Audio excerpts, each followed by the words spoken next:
Alors, pour souligner les 180 ans de la faculté, la direction a demandé la publication d'un nouveau livre historique sous la plume du professeur invité Denis Goulet. D'une part, pour réviser et synthétiser la version antérieure de 1993 du même auteur, et d'autre part, pour mettre en lumière les faits saillants, et ils sont nombreux, de notre histoire plus récente. Monsieur Goulet s'est prêté à l'exercice avec la rigueur et la passion qu'on lui connaît, et on lui demande cet après-midi de se prêter au jeu de l'entrevue en 4 questions. Bonjour, Monsieur Goulet. Bonjour. Alors, on remarque une certaine constance entre le slogan du 180e anniversaire et le titre de votre ouvrage, publié aux éditions Carte Blanche, la Faculté de médecine de l'Université de Montréal, 180 ans à bâtir un avenir en santé. Mais surtout, on constate que la page couverture souligne l'incroyable évolution en matière d'équité et de diversité à la faculté. On est vraiment passé d'un boys club aux cohortes inclusives. Alors, Monsieur Goulet, si on revient un siècle en arrière, la faculté commence déjà à ajouter une dimension sociale à son rôle d'établissement d'enseignement et de recherche, mais la marche est plutôt haute sur le plan de l'équité. Racontez-nous le parcours parsemé d'embûches à ses débuts de la première étudiante admise dans une université francophone et dans une faculté de médecine. Mais en fait, c'est fascinant cette histoire de la première femme admise à la faculté de médecine. Bon, il fallait bien que ça arrive un jour, mais ça arrive quand même en 1924. C'est une très, très brillante étudiante, hein, Marthe Pelland, c'est assez exceptionnel son parcours. Et je soupçonne quand même, au niveau de son admission, je soupçonne que le vice-doyen de l'époque, Télésphore Parisot, qui avait étudié, en fait, il fait ses études de médecine à Paris. Or, à Paris, on accueillait déjà des femmes. Il n'y en avait pas beaucoup, mais il y avait des femmes dans les facultés de médecine. Je pense qu'il a joué un rôle. Le doyen aussi, Louis de Lobillard-Harwood, est un homme quand même relativement ouvert. Malgré les oppositions, parce qu'il y a eu des oppositions à l'admission de Marthe Pelland. Hein. Même le vice-recteur a envoyé une lettre à son père en lui demandant d'essayer de la convaincre de changer d'idée ou de changer de profession, bon, ou de projet d'avenir. Mais finalement, elle est acceptée. Et ce qui est assez formidable, c'est pas seulement que c'était la première étudiante, c'est qu'elle a permis de briser les préjugés, parce qu'il y avait d'énormes préjugés envers les femmes. On croyait, par exemple, qu'elles étaient beaucoup trop sensibles pour supporter les séances de dissection. On croyait, par exemple, qu'elles manqueraient de concentration durant les cours lors de leur période menstruelle, etc. Bon, il y avait toutes sortes de préjugés. Hein.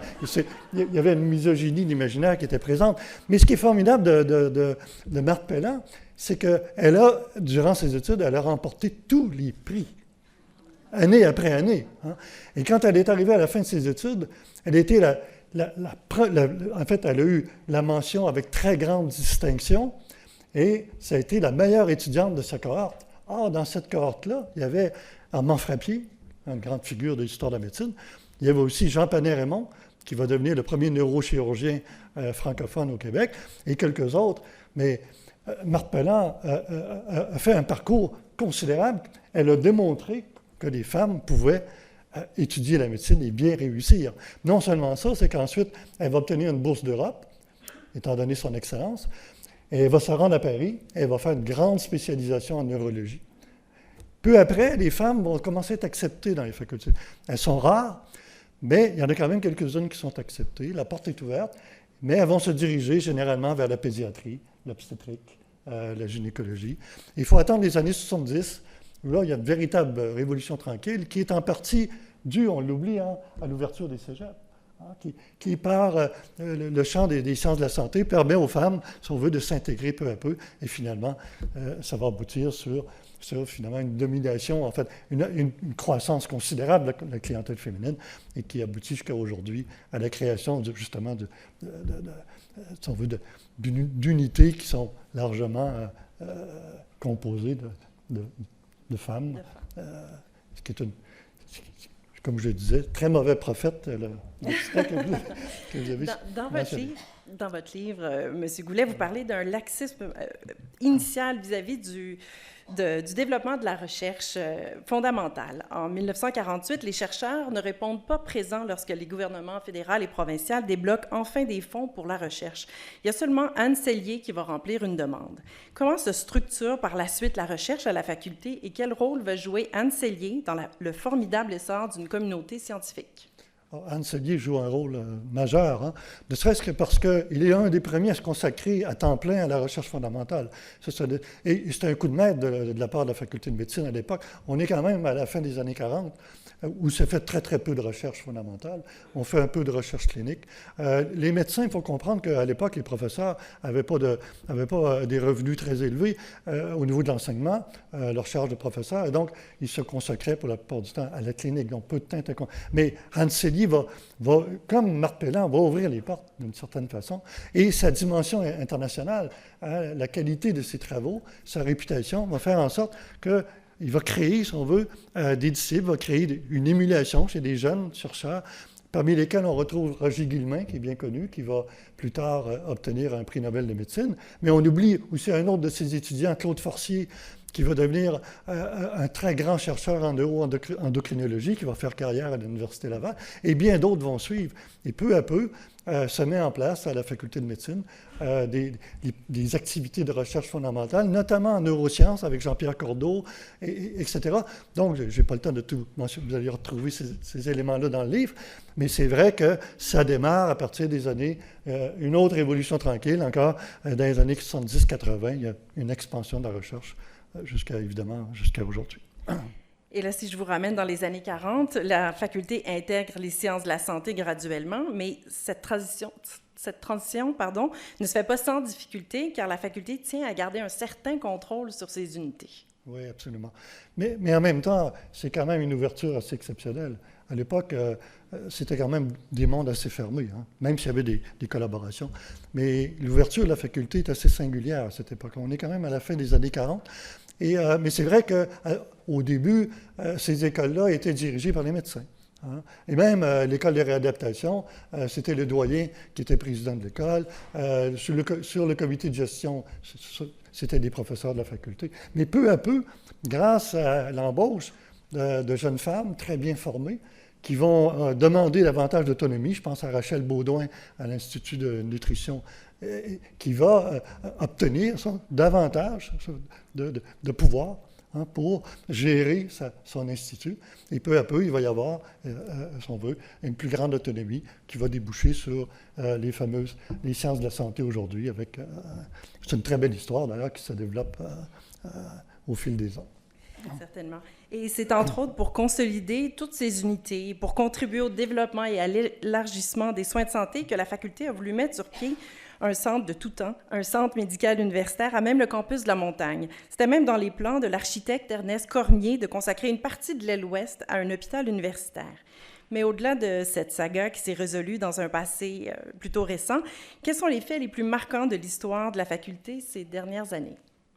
Il y en a tellement que je risque d'en oublier plusieurs. Donc, vous me permettrez, je me suis fait une petite liste ici. Mais il me semble que, d'entrée de jeu, à partir des années 80, peut-être un peu avant, on assiste au développement d'une autocritique de la part, ce qui n'était pas le cas antérieurement, de la part des autorités de la faculté, qui va, en quelque sorte, marquer sa volonté d'amélioration continue, tant au niveau de la formation, tant au niveau de la recherche, tant au niveau des soins. Et ça, ce mouvement-là est lancé, et qui va se perpétuer, évidemment, jusqu'à aujourd'hui. Le doyen Cossette l'a bien mentionné. Un autre aspect important, c'est la délocalisation, c'est-à-dire le développement des activités hors campus, avec le campus de la Mauricie, qui est un élément majeur, pour améliorer la rétention, hein, des futurs diplômés en région. Ça, c'est un élément important. On l'a souligné aussi, l'augmentation et la diversification des cohortes étudiantes. Notamment, on l'a souligné, des femmes, mais aussi d'autres communautés. La nomination de la doyenne Hélène Boisjoli, c'est la première femme à occuper ce poste. C'est quand même un élément marquant.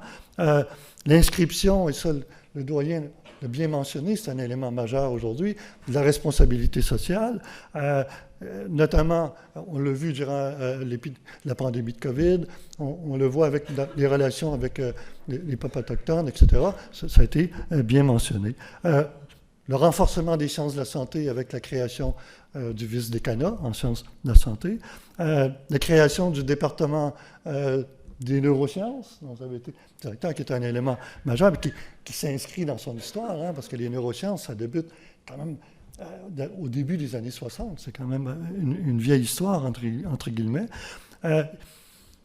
c'est un élément c'est un des éléments de la croissance fulgurante de la recherche biomédicale, avec à la clé l'interdisciplinarité, la multidisciplinarité qui va faire en sorte qu'au sein de la faculté, vous savez mieux que moi, on s'est dirigé à partir des années 80 vers ce qu'on appelle la big science, des réseaux de recherche extrêmement performants, liés évidemment à l'embauche, au recrutement de chercheurs, de jeunes chercheurs de très haut niveau.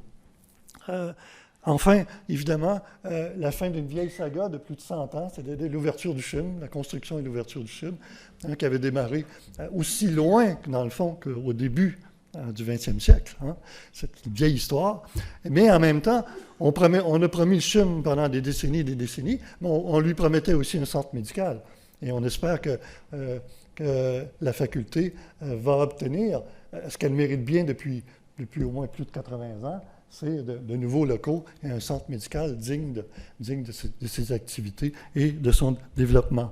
Et je voudrais terminer, et le doyen Cossette, vous m'avez précédé, parce que vous avez mentionné si le passé est garant de l'avenir, en effet. Alors, si le passé est garant de l'avenir, la faculté est appelée, comme vous l'avez souligné, à de très grandes réalisations. Voilà. Merci.